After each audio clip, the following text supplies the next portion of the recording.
அகில மீடியா நேயர்களுக்கு வணக்கம். இன்றைய நாளுக்கான உலக முக்கிய செய்திகள். விரிவான செய்திகளுக்குள் செல்லும் முன்னதாக முதலில் இன்றைய தலைப்புச் செய்திகள். மீண்டும் திறக்கப்பட்ட மத்திய கிழக்கு வான்பரப்புகள். தாக்குதல்கள் நிறுத்தப்படாவிட்டால் போர் நிறுத்தம் முறையும். இண்டிகோ விமானம் மீது மோதிய கார் விமான நிலையத்தில் அசம்பாவிதம்.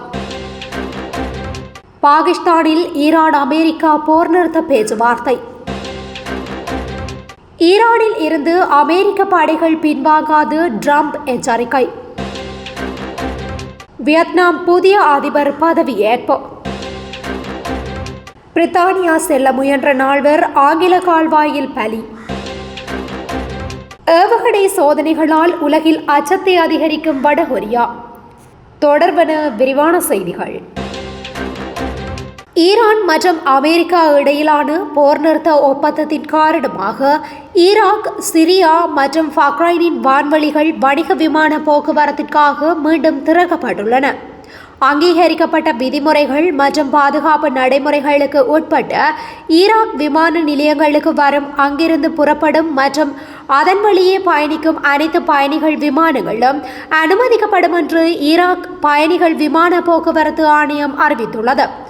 ஈராக்குக்கும் சிரியாவிற்கும் ஏப்ரல் 8 அன்று தாங்கள் வான்வெளிகளில் போக்குவரத்து மீதான அனைத்து கட்டுப்பாடுகளையும் நீக்கியுள்ளன.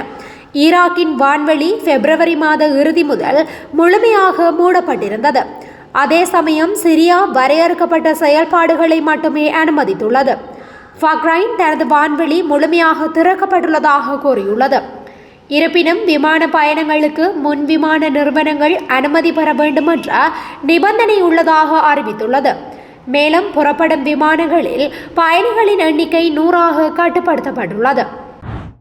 போர் நிறுத்தத்தை மீறுவதால் ஏற்படும் பின்விளைவுகள் குறித்து பல்வேறு ஈரானிய அதிகாரிகள் பொதுவெளியிலும் பாதுகாப்பு படையினர்கள் எச்சரிக்கைகளை விடுத்துள்ளதாக ஈரானிய ஊடகங்களை மேற்கோள் காட்டி செய்திகள் வெளியாகியுள்ளன.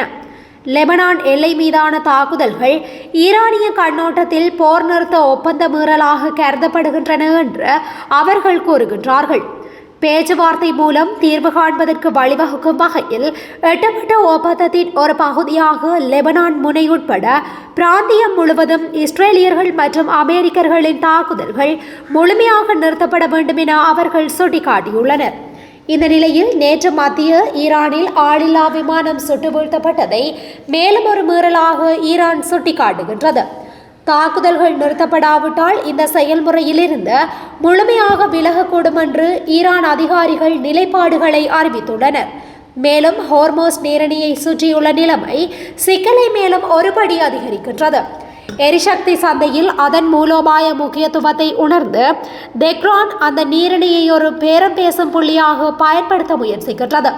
அந்த வழியாக செல்லும் கப்பல்கள் மீது ஈரான் சுங்க வரிகளை விதிக்க திட்டமிட்டுள்ளதாகவும், ஏற்கனவே சிக்கலான ஒரு சூழ்நிலையில் மூலோபாய முக்கியத்துவம் வாய்ந்த இந்த முக்கிய பாதையின் மீதான தனது கட்டுப்பாட்டை ஒரு வெற்றியின் அடையாளமாக காட்ட முயற்சிப்பதாகவும் கூறப்படுகின்றது.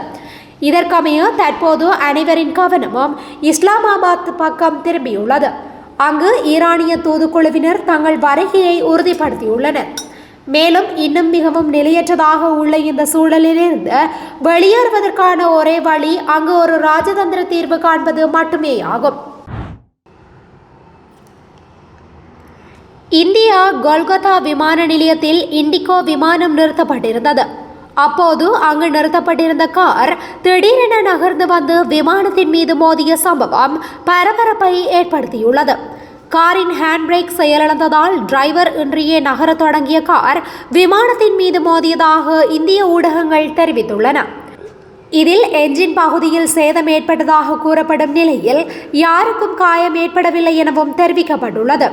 கார் மோதியதில் சேதமடைந்த இண்டிகோ நிறுவனத்தின் A320 விமானம் பழுது பார்ப்பதற்காக நிறுத்தப்பட்டுள்ளது.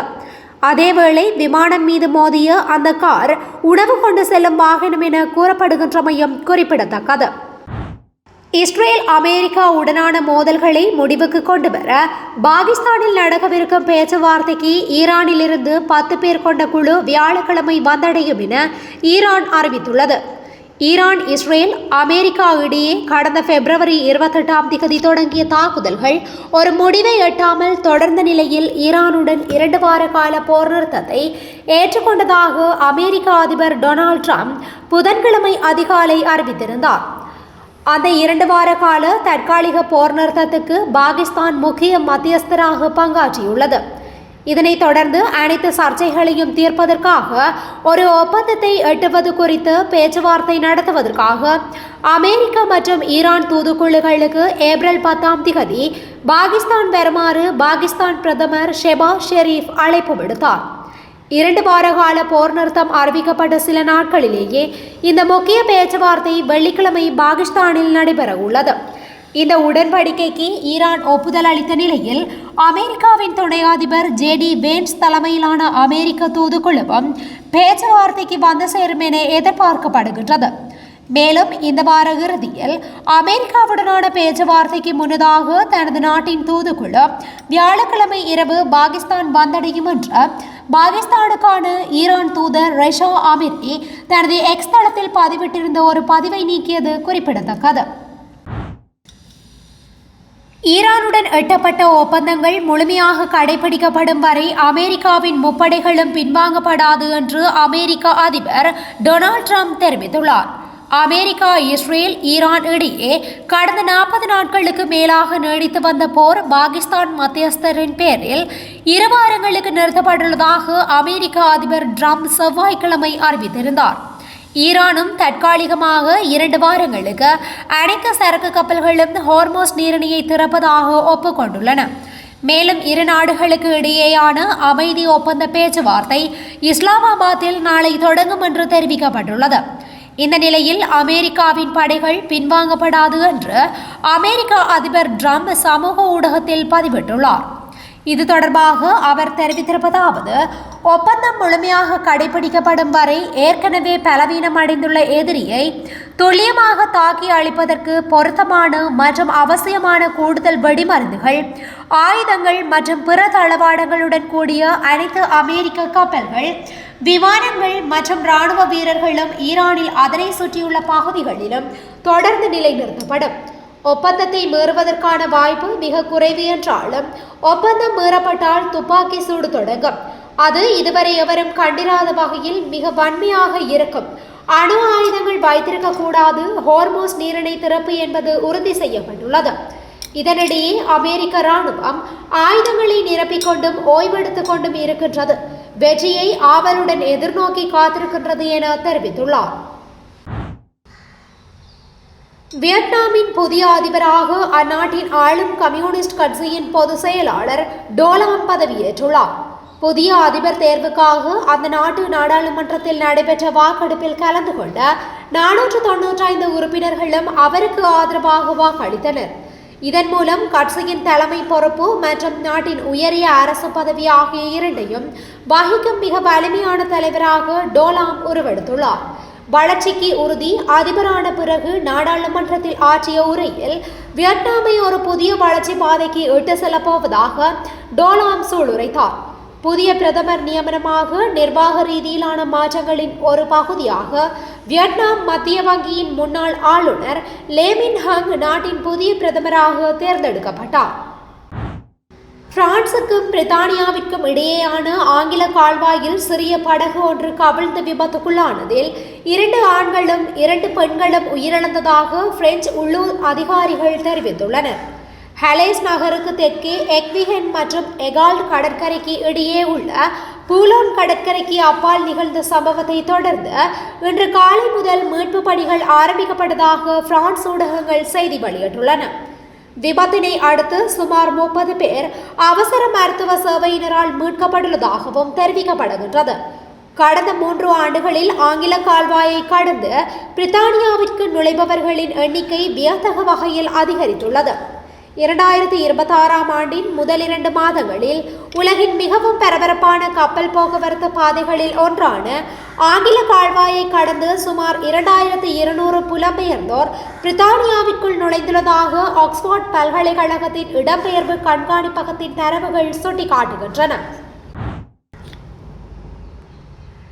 தென்கொரியாவுடன் சுமூக உறவை ஏற்படுத்த வாய்ப்புள்ளதாக கருதப்பட்ட சூழலில் அதை முற்றிலுமாக நிராகரிக்கும் வகையில் வடகொரியா புதன்கிழமை அடுத்தடுத்து ஏவுகணை சோதனைகளை நடத்தியுள்ளதாக தகவல் வெளியாகியுள்ளது.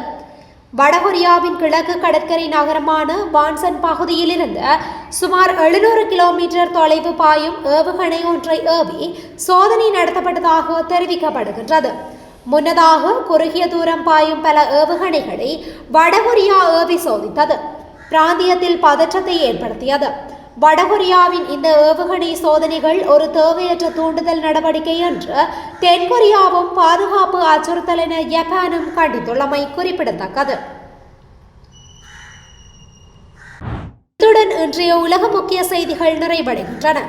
தொடர்ந்து இதுபோன்ற செய்திகளை உடனுக்குடன் அறிந்து கொள்ள அகிலம் மீடியாவுடன் இணைந்திருங்கள். நன்றி, வணக்கம்.